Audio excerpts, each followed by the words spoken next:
Hello and welcome to The Backbone, the podcast where common sense still makes sense. I'm your host, The Backbone. Gentlemen, it is sick out there and getting sicker. Today, we're going to talk about Bill Maher and his visit to the White House to meet with President Donald Trump. And we're going to hear what Bill Maher has to say from his own words. We're going to use his dialogue from his show, his monologue from his show for informational purposes. And then we're going to chime in about how Maher handled it, how Trump, more importantly, how Trump handled it. And that's what the Mann memo is going to be about. And we're going to see who won in this meeting, who outmanned who evolved, who showed that they are the stronger, internally stronger man here. I think we all know who is, but we're going to give old Billy a shot. Here he is. And let's give Bill Maher his opportunity to speak. Bill Maher on his visit to Washington. As you know, 12 days ago, I had dinner with President Trump, a dinner that was set up by my friend Kid Rock, because we share a belief that there's got to be something better than hurling insults from 3,000 miles away. And let me first say that to all the people who treated this like it was some kind of summit meeting, you're ridiculous. Like I was going to sign a treaty or something. I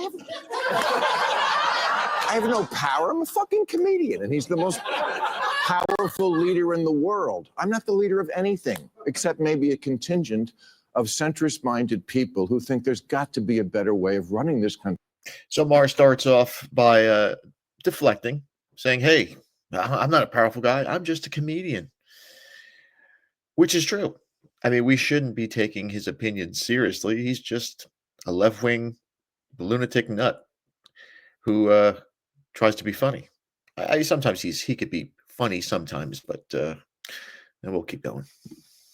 Than hating each other every minute. So, thank you. So, okay, so meet up in person. Maybe it'll be different. Spoiler alert, it was. First good sign, before I left for the Capitol, I had my staff collect and print out this list of almost 60 different insulting epithets that the president has said about me. Things like stupid, dummy, lowlife dummy, sleazebag, sick, sad, stone cold crazy. Really a dumb guy, fired like a dog, his show is dead.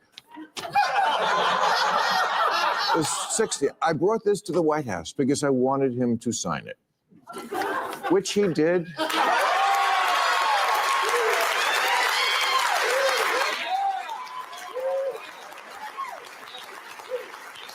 Which he did with good humor. And I know as I say that, millions of liberal sphincters just tightened. Oh my God, Bill, are you going to say something nice about him? What I'm going to do is report exactly what happened. You decide what you think about it. And if that's not enough pure Trump hate for you, I don't give a fuck. Yeah.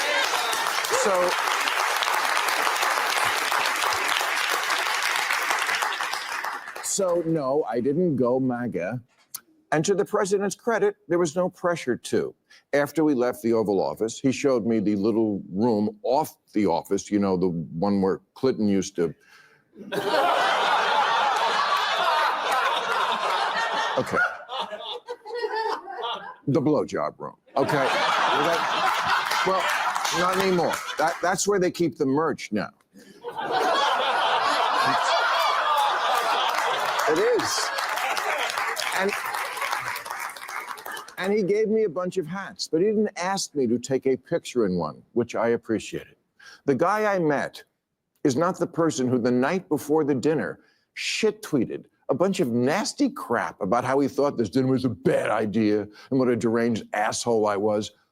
I read it and thought, oh, what a lovely way to welcome someone to your house.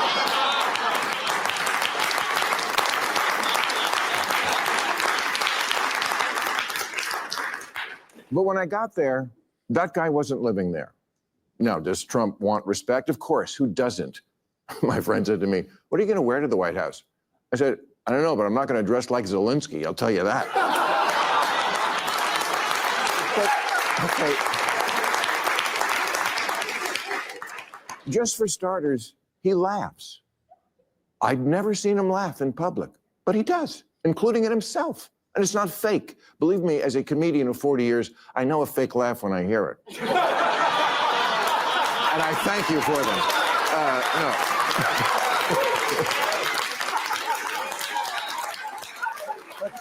Okay, example. In the Oval Office, he was showing me the portraits of presidents, and he pointed to Reagan and said, in all seriousness, "You know, the best thing about him, his hair."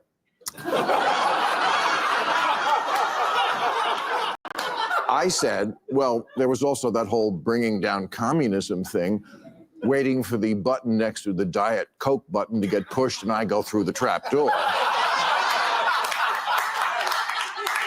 But no, he laughed, he got it. I said to him at one point, "Mr. President, you know the dog, that's unusual in the White House." He said, "Well, a lot of the presidents, they had a dog for political reasons." I said, "No, people love dogs, that's what that is." "Oh yeah, okay, that's true."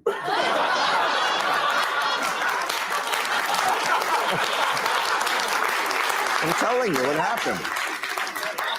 At one point, we were walking through it is an amazing tour of the whole house. And I don't remember exactly what we were talking about, but it must have been something with the 2020 election, because I know he used the word lost. And I distinctly remember saying, "Wow, I never thought I'd hear you say that." He didn't get mad. He's much more self-aware than he lets on in public. Look, I get it. It doesn't matter who he is at a private dinner with a comedian. It matters. So it sounds like Billy is in shock that the president was charming. And Trump did the right thing. He could have been, he could have abused his status and his position there and, made Bill look small, but he didn't. He used something called humility. He was a perfect host. He was welcoming. He was generous. He invited the man into his home, into the White House. And he acted like a perfect gentleman. And he gave Bill Maher nothing, absolutely nothing to use against him. This Bill Maher is gushing here. I mean, you're seeing a guy in his 60s who is, he's in love. He's glazing the president. This goes to show you how powerful men, smart, powerful men, use their power. They use their aura, they use their charm. This was he totally weaponized his charm to, what's the word I'm looking for? To neuter Bill Maher. Bill Maher's a little boy, going walking through the White House on a tour. I don't like the fact that Kid Rock has a hat on inside. That's not manly at all. But Trump, so far, has dominated this visit with one thing: his charm. Something that Bill Maher maybe wants to learn from, because this is how a man acts when he has somebody in his home. Matters who he is on the world stage. I'm just taking as a positive that this person exists, because everything I've ever not liked about him was, I swear to God, absent, at least on this night with this guy. Bob, Kid Rock, told me the night before, he said, if you want to get a word in edgewise, you're going to have to cut him off. He'll just go on. Not at all. I've had so many conversations with prominent people who are much less connected, people who don't look you in the eye, people who don't really listen because they just want to get to their next thing, people whose response to things you say just doesn't track, like, what? None of that with him. And he mostly steered the conversation to, what do you think about this? I know, your mind is blown, so's mine.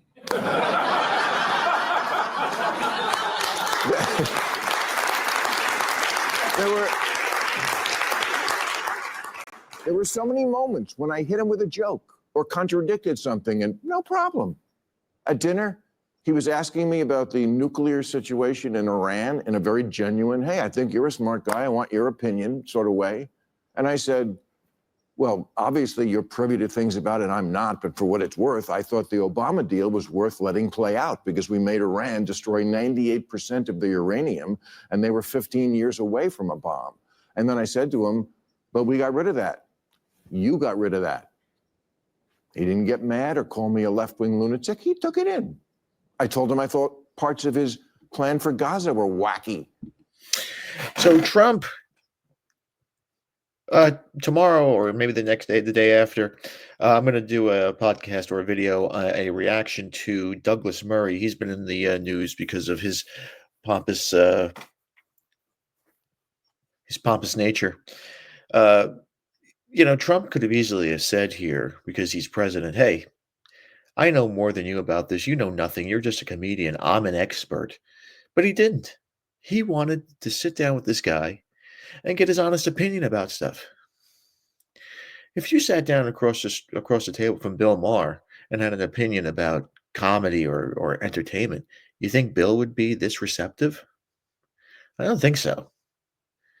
It takes a very strong, confident, balanced, evolved man to be able to sit there and say, "Hey, what's your opinion about this?"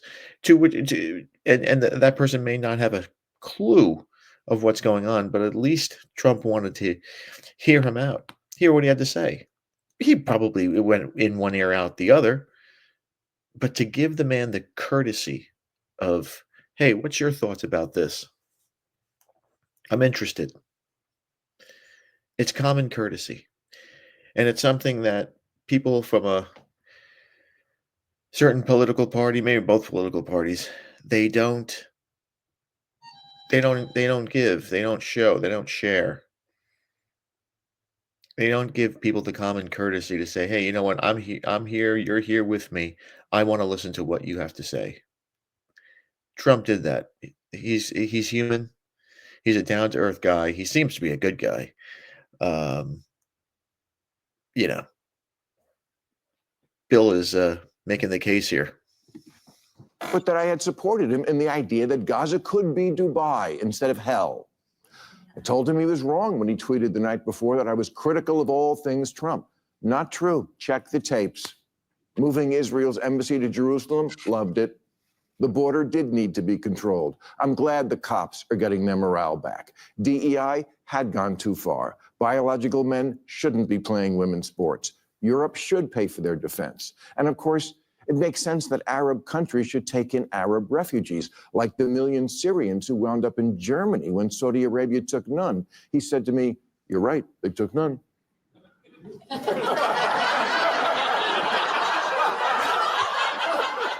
I said, "Well, you should remind your boyfriend in Saudi Arabia that the next time you see him."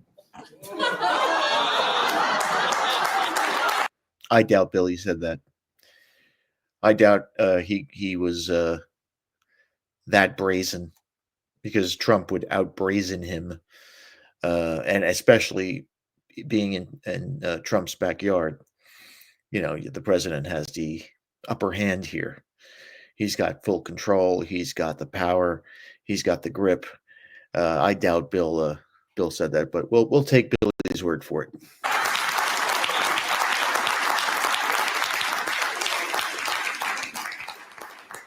He laughed. I never felt I had to walk on eggshells around him. And honestly, I voted for Clinton and Obama, but I would never feel comfortable talking to them the way I was able to talk with Donald Trump. That's just how it went down. Make of it what you will. Me, I feel it's emblematic of why the Democrats are so unpopular these days. He was even okay when I checked him on the orangutan lawsuit.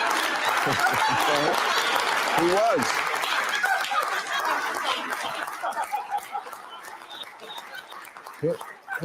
He said to Dana White, "Bill said my father was an orangutan, and I really love my father." And I said, "Well, Mr. President, I did that because I didn't like what you were doing regarding Obama's birth origins. I thought that was low." Again, no anger, just a little smile as if to say, "Yeah, I get it." The most surreal part of the whole night was when I got home. I flew back right after the dinner, and I'm in bed watching 60 Minutes from the night before. And there's Trump in one of their stories, standing at a podium in a room that looked to me like one of the rooms and places we'd just been in. And he's ranting, disgusting, you're a terrible person. And I'm like, who's that guy? What happened to Glinda the Good Witch?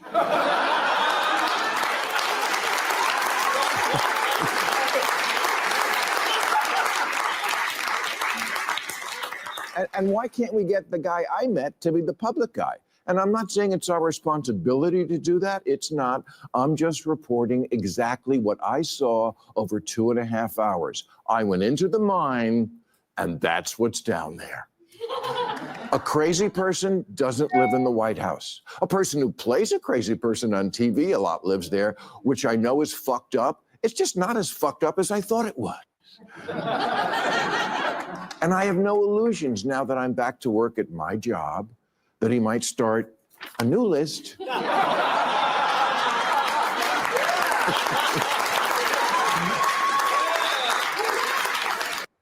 All right, so you get where Billy's coming from. You get where we're coming from here. Looks like Bill had a good time. I'm glad he had a good time. I think Trump was probably being diplomatic here and a good host. He probably couldn't stand this guy, and he probably didn't want to have anything to do with him. But he did it as a show of courtesy, of being generous, of reaching over across the aisle, as they say, and being the bigger person. He's the bigger man here, and it seems like Bill realizes that.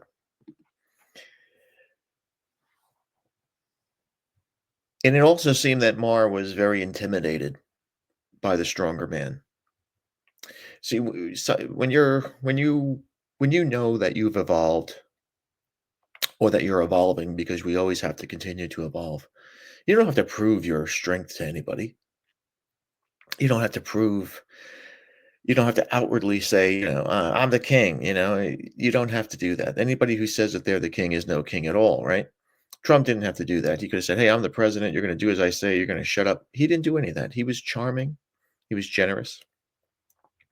And he showed his power through his generosity and charm.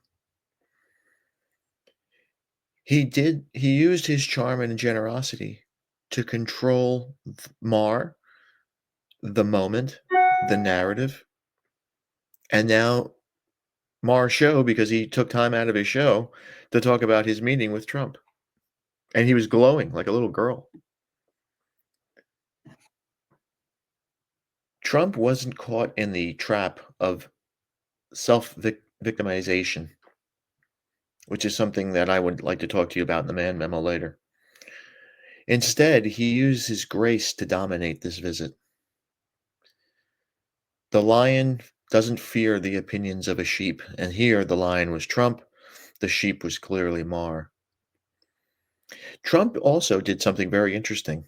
Maher mentioned it a whole bunch of times, that he was laughing and he was funny. Trump used Maher's power, which would be comedy, to win this dinner summit. Right? He was funny, he was engaging, he was personable. He outmarred Maher. And when you can take somebody's superpower and make it your own and dominate that person, they're helpless. Now, I don't want to say that Maher was this little whiny blowhard that got outmanned by Trump. We don't have to say that. We saw it. We see him gloating about his visit there. Trump probably forgot about it the day after. But this is what the difference is between a boy and an evolved man. And Trump is pretty evolved. He sees things that most people don't. He has the guts to say things that many people would never say. And you have to admire him for that, no matter what his politics are. You may disagree with him on a whole host of things, but the man has guts. And here is the thing. And this is just my opinion. This is not a conspiracy theory. I believe he took Donald Trump, took that show, The Apprentice, produced that show in preparation to be president. I think that he thought about being president back in whenever that show started. I think it was in 2003 or 2004. I think he took that show, he made that show, and he was doing all of this to prepare to run for president, to be in front of a camera, to have people see him in front of a camera, to have this aura of being this crazy boss who's going to fire people if they don't do exactly what he says. Now, no nonsense guy. And he showed he's very comfortable around media people. He's very comfortable around entertainers. He's very comfortable around world leaders. He's very, very comfortable around these people because he has an aura, a this suit of armor around it that he puts on that he just dominates the room every time he comes in, and that's what you need. Walk into a room like Donald Trump. He doesn't care if people say he's fat or his hair is wacky or he's orange. He doesn't care about any of that shit. He's gonna walk into a room and take your girlfriend.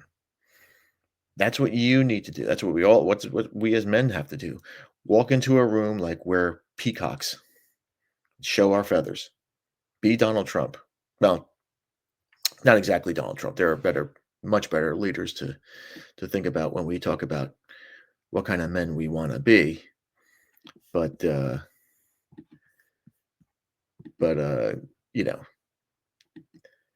that was oops, wrong one. That was just a now thing for us to look at Trump and to say, hey, this is the type of guy, this is the attitude you want. Because if you want to win this game, and it's a game out there, unfortunately, I always tell guys, don't play it. Some guys do. If you're going to play it like Trump. Be verbose. Be out there. Say what's on your mind. People are going to hate you for it.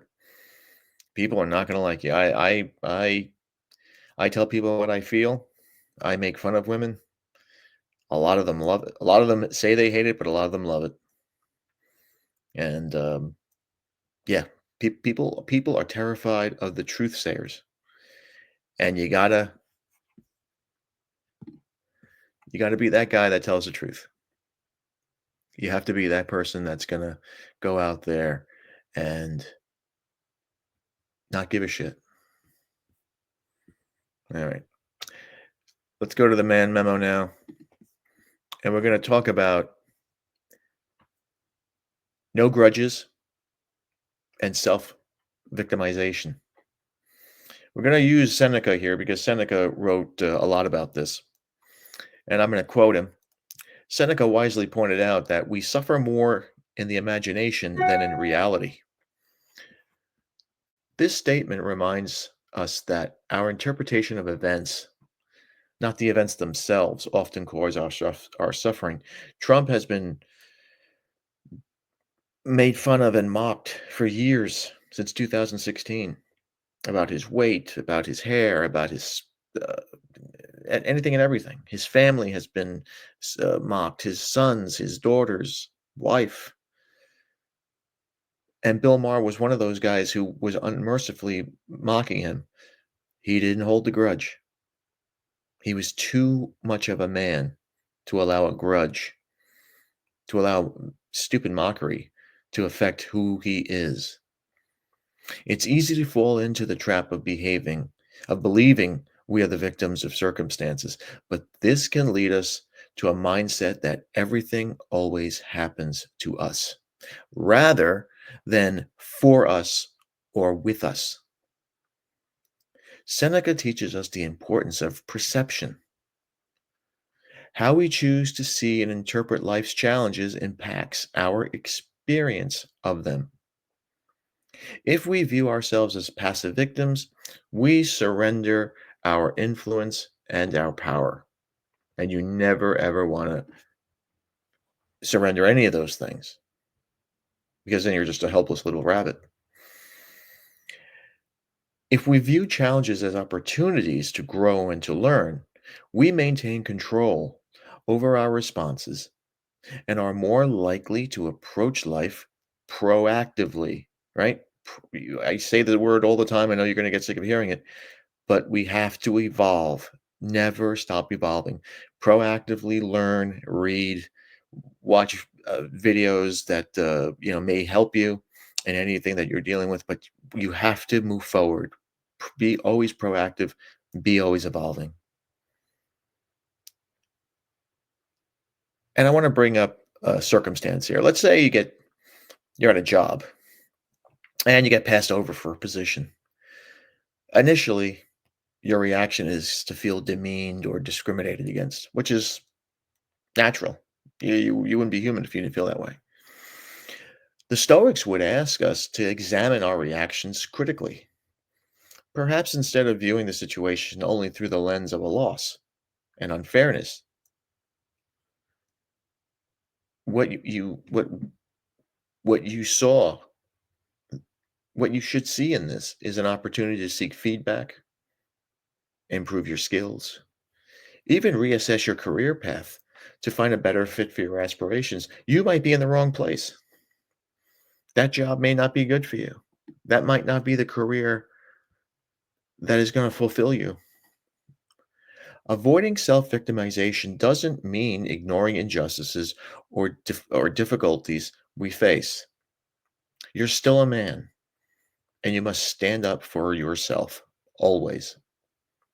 But rather, my point is shifting your focus from what happens to you to how we respond to what happens, right?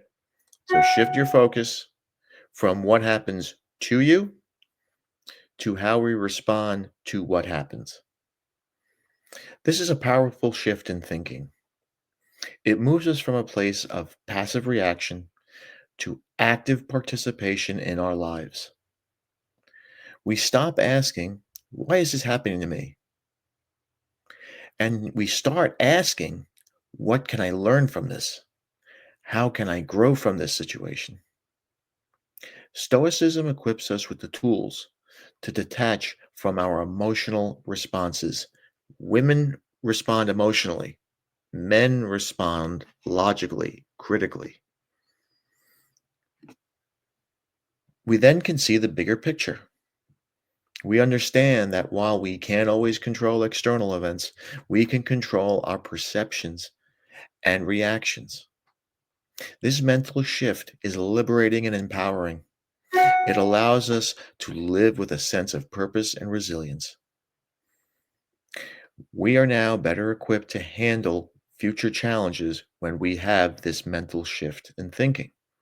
Furthermore, practicing the Stoic principle enriches our interactions with others by refusing to cast ourselves as perpetual victims. Remember, I always say, never let your future acquaintances pay for the sins of the past. It's not fair to them, and it's certainly not fair to you.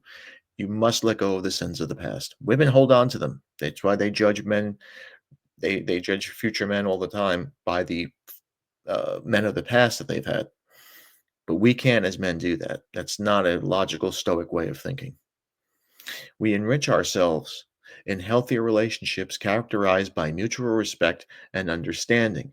And when we let go of the sins of the past, we get a more enriched future with more enriched people that can lead us into better directions, maybe a better career, maybe love. Who knows? Rather than carrying blame and resentment, we become more compassionate as we recognize that just as we're responsible for our happiness, so are others for theirs. Embracing the Stoic liberates us from the chains of self-victimization. We take charge of our narrative, acknowledge that we are the architects of our own reality, no one else's. This superpower is the essence of Stoicism and the key to fulfilling the key to fulfilling a driven, dynamic life. Choose to rise above the victimhood, gentlemen, not by denying our pain, but by reframing our stories with strength, wisdom, and resilience. That's what it means to have a backbone. Thank God for Seneca. And Donald Trump showed us that he has a backbone, or at least, as much of a backbone as he can have. All right, that's the memo, gents. Once again, as always, thank you for watching. Please like, subscribe, comment, and share. And gentlemen, my brothers, be careful out there. It is dangerous. It is getting crazier and crazier, and Satan is always busy. Be a man, have a backbone, because masculinity and common sense are worth standing up for. We'll see you.